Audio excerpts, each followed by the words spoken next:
佢可能係我哋出世之後第一個接觸嘅修辭手法，亦都係一個日常生活中我哋唔小心用咗，但自己都未必察覺到嘅修辭手法。佢就係比喻法啦。好，上堂。學比喻法之前，首先要了解下佢先。比喻法係一種修辭手法，主要用一件事物幫手去形容另一件事物，而兩件事物要有共通點嘅。簡單嚟講，即係用一樣嘢去形容另一樣嘢，但係兩樣嘢係相似嘅。咁比喻法有咩用呢？第一，可以將抽象嘅事物變得具體化，令人容易明白一啲本身比較難理解嘅嘢。第二，就係令到個句子有趣啲、深刻啲。比喻法其實仲細分咗明喻、暗喻同借喻，可以理解成比喻法係一個家庭，呢個家庭有三姊妹，佢哋分別叫明喻、暗喻同借喻。咁我哋會首先講下明喻法。明喻法係最基礎嘅比喻法，佢分別由主體、喻體同喻詞組成。就咁講好難明嘅，我哋用例子睇一睇。白雲像小狗，呢個句子係形容啲雲好似隻狗仔咁樣，係形容緊白雲，所以白雲係今次嘅主角，我哋叫佢做主體。而用嚟幫手形容啲雲嘅小狗就係喻體，像，佢係一個喻詞。喻詞通常用嚟放喺兩件事物中間，表示好似嘅意思，所以白雲像小狗，即係白雲好似小狗嘅意思。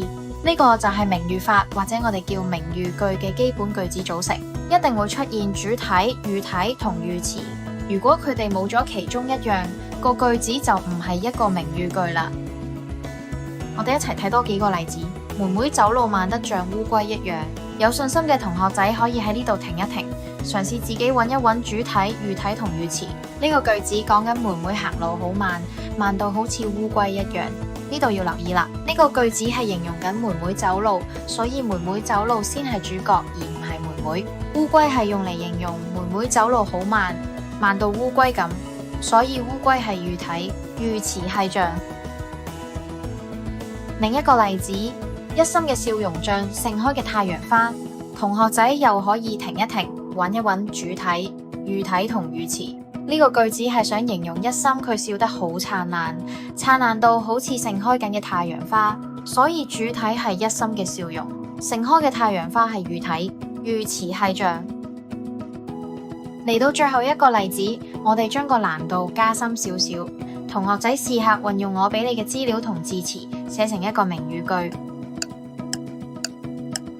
組成嘅句子係大樹像一把扇子。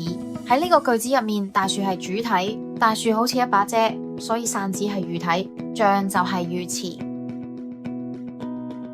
相信嚟到呢度，同學都會大致上掌握到明喻法嘅基本組成結構。頭先幾個例子入邊，我哋將主體同喻體不停轉換，組成咗唔同意思嘅句子。但有同學可能會覺得個喻詞都冇變過，會有少少悶。呢樣就係我準備要講嘅嘢啦。原來明喻句入邊嘅喻詞有好多選擇，同埋絕大部分時間都可以隨意變換。以下呢幾個就係比較常用同埋簡單易記嘅喻詞啦。我哋用啱啱個句子再加多少少嘢嚟做例子睇睇。大樹像一把扇子為我們遮風擋雨。大樹就像一把扇子為我們遮風擋雨。大樹猶如一把扇子為我們遮風擋雨。大樹仿似一把扇子為我們遮風擋雨。呢幾個句子就算不停變換喻詞，但意思都係一樣，所以同學仔可以將呢幾個常用嘅喻詞記一記，喺平日造句嘅時候就可以交替咁用。幾分鐘嘅時間，我哋簡單介紹咗比喻法嘅家族有啲咩成員，同埋主要講咗明喻句嘅基本概念。請同學仔記住，明喻句係一定會具備主體、喻體同喻詞。唔記得就睇多幾次，睇到熟為止。好，落堂。如果有任何疑問或者想作更深入嘅討論，可以 comment 或者去 Instagram DM 我哋。如果呢條片幫到你，不妨幫手 like、subscribe 同 share 俾你嗰個唔識用明喻法嘅同學。你睇緊嘅 channel 係咬文嚼字，我係文老師，我哋下堂再見，拜拜。